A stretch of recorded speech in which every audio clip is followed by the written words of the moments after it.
Hello everyone and welcome back to another episode of Inside Tamriel. I'm your host Guardiangamer and let's get to the news. If you've been thinking about how to find or create a group, ZeniMax has you covered. On May 13th they released a video that's all about getting a group together.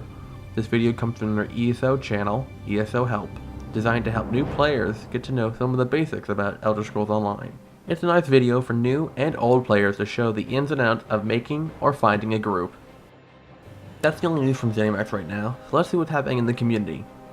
ZeniMax has spotlighted an add-on this week called Wykkyd Framework.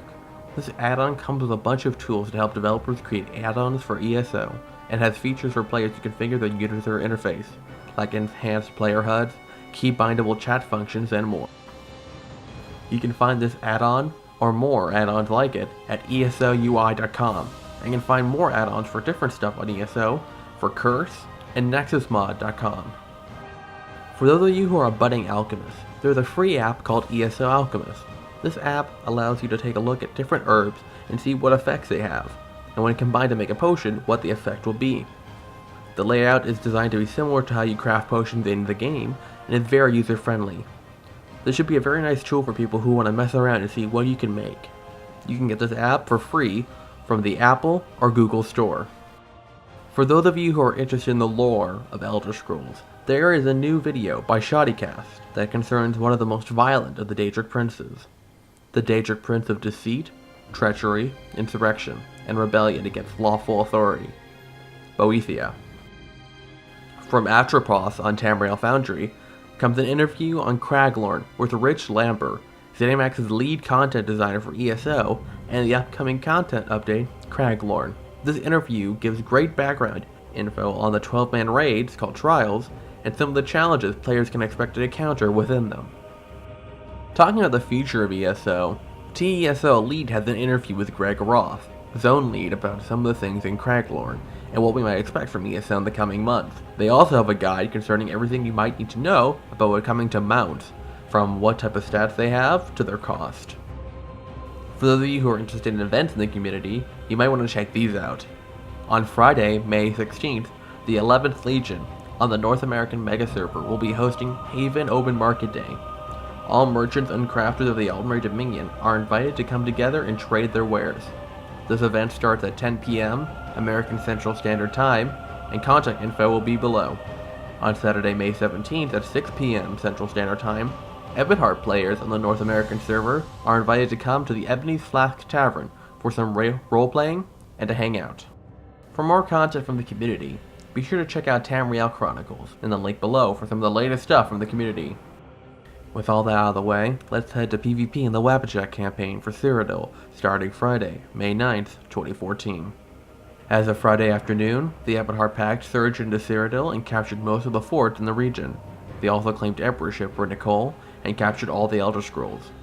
The Aldmeri Dominion and Daggerfall Covenant were able to repel the Ebonheart troops by nightfall, with fierce battles waging between the Daggerfall and Ebonheart Pact at Chalman, and the Aldmeri Dominion and Ebonheart Pact at Alessia. By midnight, Daggerfall gained Chalman and staged several failed attempts to remove the Ebonheart Emperorship and capture the fort of Arius. The Aldmeri Dominion took advantage of the fighting between the Pact and Covenant and pushed westward, capturing Robeck, Brindle, Ash, and Nickel. By Saturday afternoon, the balance of power in Citadel was in favor of Daggerfall, as they pressed into Pact and Dominion territory.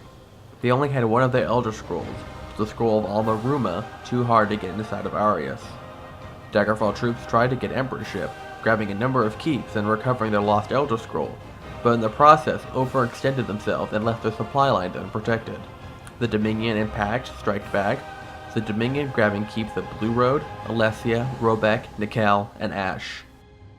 By Saturday night, the Pact organized a Zerg of about 80+ troops and pushed deep into Covenant territory, capturing Arius, Chalman, Aswell, and Ash. Daggerfall was able to push them back, leaving the map controlled by nearly 3 even parts by midnight.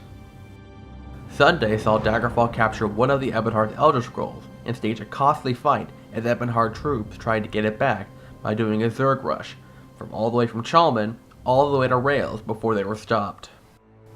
Through Monday night and Tuesday, the Ebonheart Pact were able to capture 5 of the 6 Elder Scrolls, and were waging attacks on the Covenant at Aswell and the Dominion at Alessia. However, their population got smaller by evening, and they could not hold the fight on multiple fronts.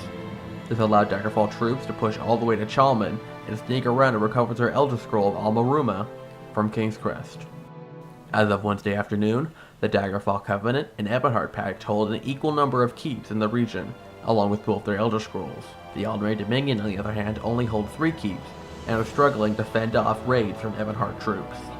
In the coming hours, there is bound to be major battles along the borders of Daggerfall Covenant and Ebonheart troops, and who will have supremacy we will have to keep an eye on to see how things go.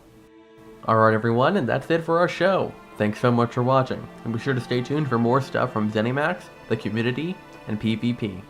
As always, I'm Guardiangamer. Good night.